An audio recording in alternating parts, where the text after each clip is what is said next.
PSM Mania. PSM Makassar ditinggal beberapa pemain saat imbang 0-0 lawan Bayangkara FC di Stadion Patriot Candrabaga, seperti Ananda Rehan, Erwin Gutawa, dan Adilson Silva. Ananda Rehan menjalani pendidikan Bintara Polri. Artinya, dalam beberapa laga ke depan akan absen membela PSM Makassar.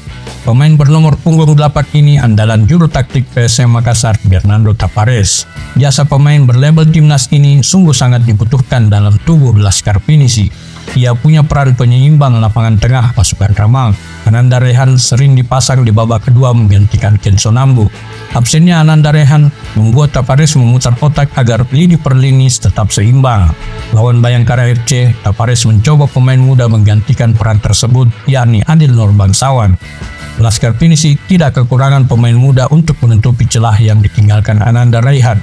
Pengamat sepak bola Budiarjo Talib mengatakan ketiadaan Ananda Rehan bukan sesuatu masalah. Pasalnya di bangku cadangan masih ada nama-nama besar yang bisa menggantikan peran tersebut. Salah satunya adalah Rashid Bakri dan Rizky Pelu. Saya rasa tidak ada masalah dengan absennya Ananda Rehan yang pergi pendidikan.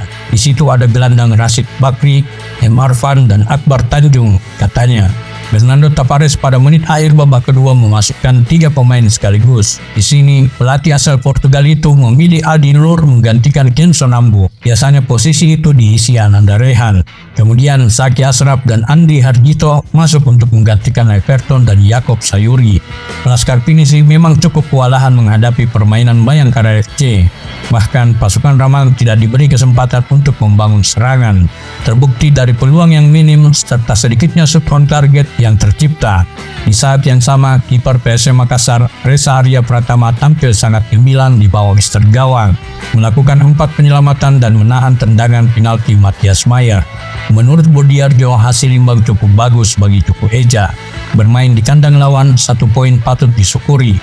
Saya rasa itu hasil yang bagus buat PSM, apalagi main di luar kandang. Satu hal yang terpenting, PSM sudah bermain luar biasa di luar kandang. Jelas pelatih Persiraja Banda Aceh itu. Saya rasa tidak ada penurunan, malah peningkatan yang ada karena semua pemain bekerja. Mulai dari transisi dan instruksi dari pelatih semua berjalan. Tambahnya, lini depan yang diisi Everton memang minim peluang. Tercatat hanya ada 1 peluang berbahaya yang diciptakan Jugo Eja di babak kedua. Penyebabnya tim lawan yang ketat dalam bertahan. Selain itu, banyak umpan-umpan dari lapangan tengah PSM yang tidak tepat sasaran, sehingga permainan berjalan dengan tempo yang lambat dan saling menunggu antara kedua tim. Menurut Budiarjo, lini depan PSM Makassar sudah berusaha membuat kreasi serangan.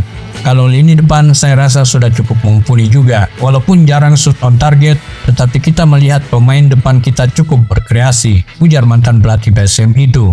Dan penyerang punya penempatan diri sebagai striker, Everton dan Kenzo, faktor peluang yang cukup minim sampai kita susah membuat kreasi gol, pungkasnya.